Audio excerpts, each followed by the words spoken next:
Hey guys, welcome back to Beast Quest, special number 23, Scalamanx the Fiery Fury.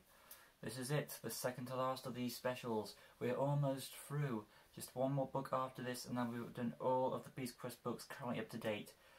So after this, one more special, with the last book of Beast Quest up to date with Beast Quest finally, after so long. After this will be the final, after this book will be the final one. But yeah, that being said though, like always, in-depth story analysis and my overall thoughts on those epic adventures. If you haven't already, make sure that you've read this book before watching this review, unless you don't care. But with that being said, like always, let's get through the story analysis of Scalamanx the Fiery Fury. Okay. Tom and friends were putting a new tapestry in memory of Angelo after Exocon, an evil shapeshifter, had mocked his appearance. Anyway, with all this joy from baby Thomas, everyone was surprised when the judge of the Circle of Wizards and one of her underlings entered, asking for help as someone had stolen some artifacts from their vault, and they want our heroes to bring them back. In exchange, the Circle would restore Tom's powers from the last series. Just then, our heroes spotted Petra's crow spying on them. Tom and Eleanor gave chase after the bird, who led them to Petra. She obviously ran, starting a chase in the market, leading to an escape. However, the judge and her aide attempted to stop her, only to be turned into statues by Petra herself. However, Daltek trapped her in a force field. Daltek unfreezed the judge and her aide, and they took Petra back to the palace. She said she didn't take anything, and when the judge and her aide left, she mentioned she knew who did. It was a being called the Locksmith. He used his magic portals and stole the loot. Our heroes cut a deal. If she showed where he is, they'd let her go. So it was done. She teleported away, leaving a map for our heroes to track down the Locksmith fellow. So they got a map now to track him down. Right. Petra had teleported herself to where the Locksmith was and planned to make a deal with him. So after passing the watchful scarecrows, she entered in. So in exchange for an item the Locksmith needed, she wanted a love potion. When she got it and left, it was revealed she had tricked the Locksmith. Now the scarecrows were eyeing on her. Our heroes arrived where Petra was. They helped fight off the scarecrows, and she claimed she was here to help our duo stop the Locksmith. So they entered, confronting the Locksmith, but he escaped via a portal to Gwildor. Despite the thief escaping, our heroes took all the Locksmith's belongings into a wagon and prepared to head out. But of course, Petra put her plan into motion. As it was revealed, Tom was her target, and she wanted him to fall in love with her, implying Petra has grown a crush for the hero, which would explain her motive for change to anti-hero now. So now we know her. Now I think I realise what Petra's character is. She obviously changed from the evil side to the good side because she started to grow feelings for Tom, and the more time she's encountered through the two, she has grown that crush. Basically the crush has just grown, and now she wants to take action for that plan. That's the way I see it anyway. Anyway, Tom drank the brew, but a wasp got in the way, making him stare at Eleanor. Thus, many fans' fears have come to pass in a way, as Tom is now in love with Eleanor, his best friend. He was about to do all the work for Eleanor when a sudden shudder began to occur. All the stolen potions fell over, releasing the remnants of Scalamanx to his glory, which was a beast, the remnants of a beast which the Locksmith had in his possession. A battle took place on the windmill, but in the end it came crashing down, and Tom now had to protect his love, Eleanor, more than ever. When Scalamanx retreated, our heroes planned to chase after him. Our heroes left Petra, and she looked through the remains. The cart was undamaged, and there was some supplies left. After scuffling with portals, Petra decided to sell the stockpile she had for a good price. She took some elixir, applied it to the donkey, pulling the cart, and was off to have fun, hoping Tom would be okay. Tom and Eleanor arrived at the village, and of course, Tom saved some villagers by chopping off Scalamanx's tail, only for it to be revealed, Scalamanx being a lizard of course, he could regenerate his lost limbs. He then blasted Tom with his fire tentacles, and his head around his head, basically. That's where the tentacles are, around his head. This put Tom on a breaking point, and after a bit of a scuffle, Tom was at Scalamanx's mercy. Petra showed up, unwilling to let her love die, so she turns Tom invisible. But that wasn't the only thing that ticked Scalamanx off, because when Petra turned Tom invisible, that just ticked Scalamanx off, making him send Petra and her cart crashing down. Petra was fine, and Eleanor, along with the villagers, used the beast's weakness, water, to push him back. Then Petra attempted to use a reversal potion on Tom, but Scalamanx was back, and Tom thought the reverse potion could be used to turn Scalamanx back into a fang. Eleanor was going to do it, but Tom, not wanting to let his love get hurt, he grabbed the potion and ran for it.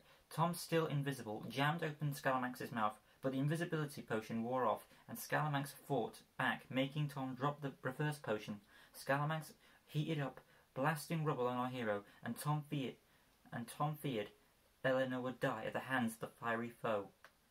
Scalamanx bursted out of the barn and planned to attack the villagers again, while Petra rushed in to drag Tom out.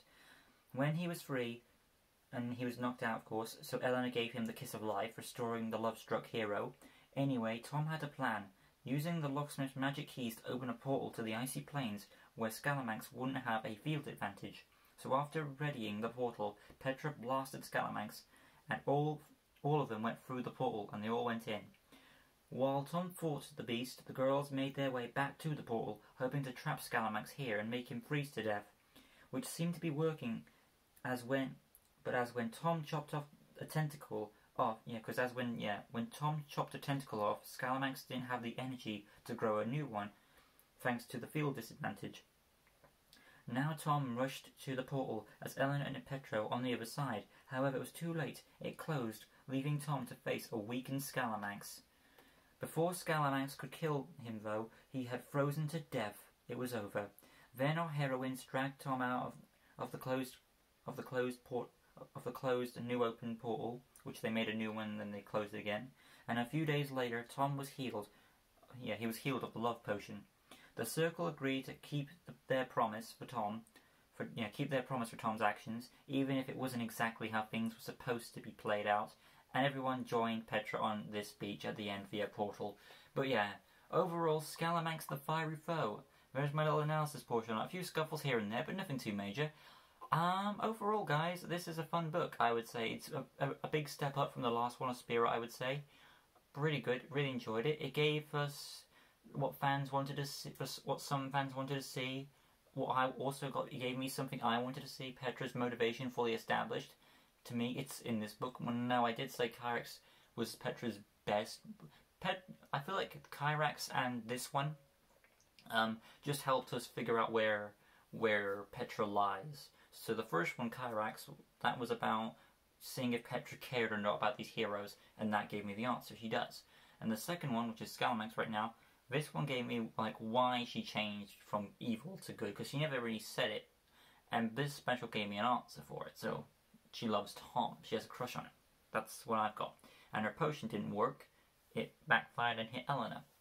So yeah, that happened, which leads to that funny arc with Eleanor and Tom falling in love with each other. That might please some fans, and again, diss some fans. But again, me personally, I think Amelia would be a good match for Tom. Anyway, let's go in the characters. Tom, of course, he's basically love-strucken for Eleanor when he gets to a certain point. I mean, at the bit, he's going after Petra because he's been told that someone stole something from the vaults, and even though, yeah, so they go after that. Tom does, and he helps stop Eleanor. He helps Eleanor stop Petra, and then they accuse her, and then they make a deal with her, and then they let her go. They got a map, and nothing really seems to happen until Tom gets love-strucken, basically, and we get the love-struck Tom, who's basically more self-sacrificing himself for Eleanor because of the love potion, which is pretty awesome because it does show another side to Tom that we didn't see how much courage this guy has in another level. So that gives him something to do. It gives something, yeah, that's the best way to say it. It gives something new for the character to do, because normally Tom is a pressurized hero, but in this one he's more of a self-sacrificing hero. And of course he normally does that, but in this one they try to take it a different approach and step it up to 11. So in that regard, that's what Tom does through this book. It's pretty fun, and I would say it's more of a Tom slash Petra book, even though the two aren't really aware of it. Like, there is a hidden bond between the two, but they never get that collaboration because Tom doesn't really understand Petra's side, and Petra isn't unwilling to make a move to tell Tom how she feels. That's the way I see it. Man, it started into a love drama. Anyway, though, moving on to Eleanor. Eleanor, she is in a pickle. Her friend is... She's actually very reserved about this. Like, normally when your best friend who's a dude tells a girl that you love him, you would be a bit startled by that and like, are you okay? Yeah, so she takes it in a very more realistic approach, which is good, because most girls would like be turned off by this and walk off, which is a bit immature, but Eleanor takes it very maturely. She still stays by Tom's side, even he's thinking this way. She knows he's not himself, and she's willing to help Petra and Tom through the quest, despite this little alteration that's going on. And in the end, of course, she figures out that yes, Petra did something to him. So yeah, that's pretty awesome. It's nice to see Eleanor in a weird position of both main character role. I mean, Tom's still the main character. Like, he's not completely brain dead. He's just he's just less mature and more heroic, while Eleanor is the reverse, I would say. But yeah, Eleanor gets a bit more to do because of it, and I really appreciate that. But anyway, though, as for the Beast Killage, I will say it's a team effort on this one, so again, I like that. That's an improvement for me. Petra, of course, is another focus on her character. At the beginning, she's spying on them, trying to get in some information what's going on, as she always is. She goes to me, and we get to see, I like this book too, because we can not only get to see the hero's perspective on things, but we also get to see Petra's perspective on things in a few chapters. As she goes to the villain, tries to make a deal with him, it doesn't pan out as well. It backfires, the scarecrows go on her. Then she tries her first plan with the love potion, which is her main plan, and the wasp ruins that. She tries to get greedy with all the remains of the potions and stuff, but her love for Tom brings her back in, and she goes back. There were multiple times she tries to save Tom from Scalamanx when she first shows up. She tries to save him from the fire, and then she tries to save him from the cold at the end. So three times Petra. So yeah, the love is clearly there. But yeah, it is nice to see Petra finally admit her change. Again, I've already established this, but it is nice to see the full story of Petra's development. Even though the main series didn't really give us an explanation, I felt that the specials actually gave us all the information I needed for how Petra's character wound up. And it's interesting. I'm curious to see if she's going to be turned to a full-on good guy or just stay an anti-hero. Because if she stays an anti-hero, there's not really any development. If she goes good guy, that would be awesome, but then you take away the flavor for Petra. And if you kill her off, then you kind of sad. Either way, I'm hoping that it turns into... me personally, I would like to see a wrap-up for Petra's arc, because you can't just keep going mystery, anti-hero, interference there. I like to see some sort of conclusion to the character so we can progress new characters. Speaking of new characters, moving on to the Locksmith. Locksmith is the main villain. He doesn't get much to do. I feel like he's going to be established more in future series. That's just me.